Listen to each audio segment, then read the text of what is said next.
Class 9 का physics का एक चैप्टर है इंट्रोडक्शन टू मोशन। चलिए इस चैप्टर को बेसिक से पढ़ते हैं और इसके बारे में जानते हैं और थोड़ा सा इसका डीप नॉलेज लेते हैं। तो जैसा कि आप देख रहे हैं इस चैप्टर का नाम है इंट्रोडक्शन टू मोशन।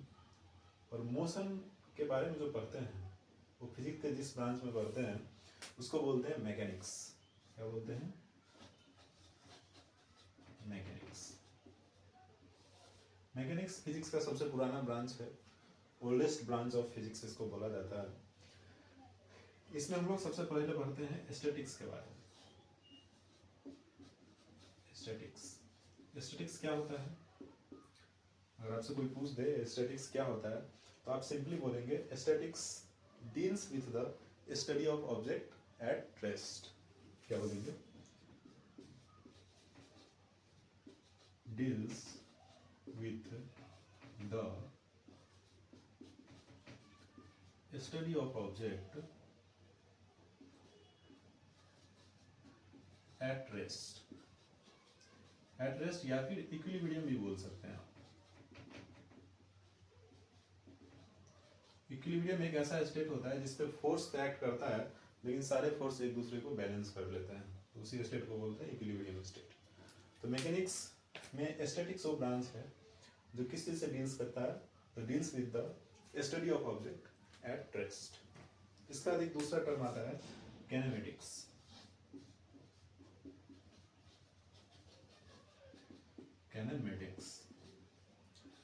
कैनेमेटिक्स क्या होता है? तो kinematics deals with the study of object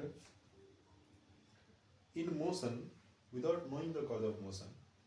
इसमें हम लोग किसी भी ऑब्जेक्ट के मोशन के बारे में तो पढ़ते हैं लेकिन उसके रीजन के बारे में नहीं पढ़ते हैं कि मोशन क्यों हो रहा है, किस रीजन से ऑब्जेक्ट एक जगह से दूसरी जगह जा रहा है। तो कॉज ऑफ मोशन नहीं जानते हैं, सिर्फ इसमें हम मोशन के बारे में जानते हैं। ठीक है, तो ये किस चीज से डील करता है? मोशन से। कॉज जानते हैं क्या इसमें? तो कॉज से डील नहीं करते हैं।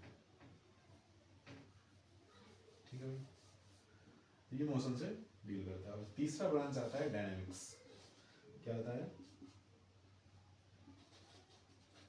डायनेमिक्स। इसमें हम लोग कॉज ऑफ मोशन जानते हैं, कॉज ऑफ मोशन। ठीक है, क्लियर है? तो ये कुछ टर्मिनोलॉजी है जैसे कि स्टैटिक्स, कैनेमेटिक्स और डायनेमिक्स। मैकेनिक्स क्या है? सबसे oldest branch of the physics है। स्टैटिक्स क्या है? Deals with the study of object at rest या फिर इक्विलिब्रियम पे। और कैनेमेटिक्स क्या होता है? इसमें हम लोग मोशन के बारे में स्टडी करते हैं। और डायनेमिक्स में क्या करते हैं? कॉज ऑफ मोशन जानते हैं। क्लियर है? तो इस सारे टॉपिक्स को आप पॉज करके लिख लीजिए। लिखिए भाई, पहले का टॉपिक जो था स्टैटिक्स, कैनेमेटिक्स और डायनेमिक्स। चलिए अब स्टार्ट करते हैं हम लोग कैनेमेटिक्स।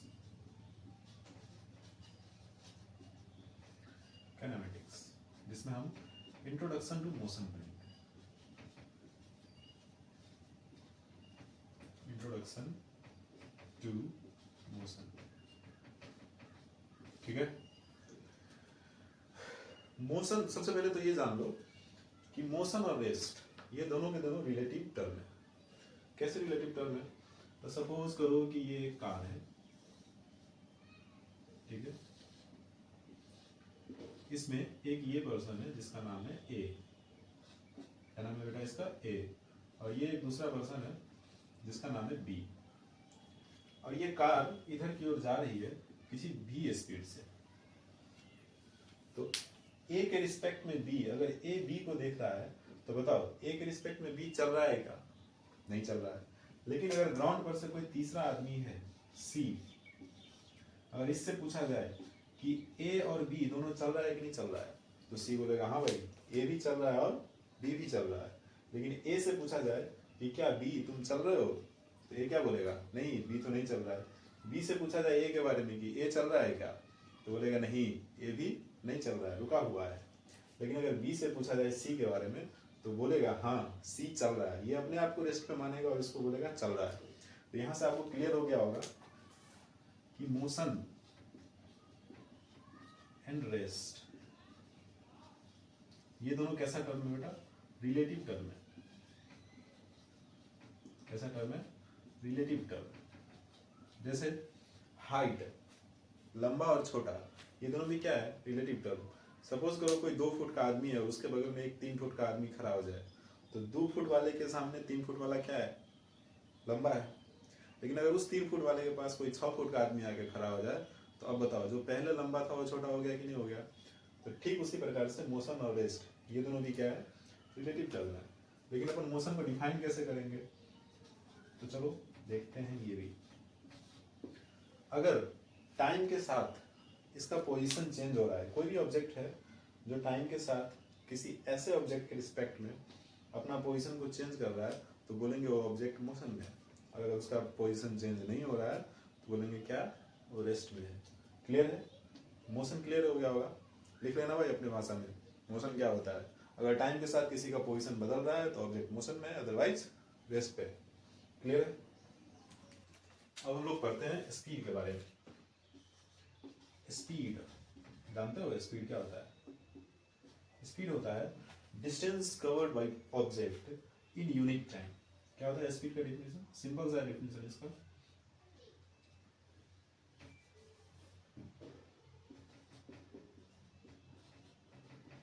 Distance covered by object in unit time। कोई भी ऑब्जेक्ट पर सेकंड कितना दूरी तय करता है, वही उस ऑब्जेक्ट का स्पीड हो जाएगा। क्लियर है।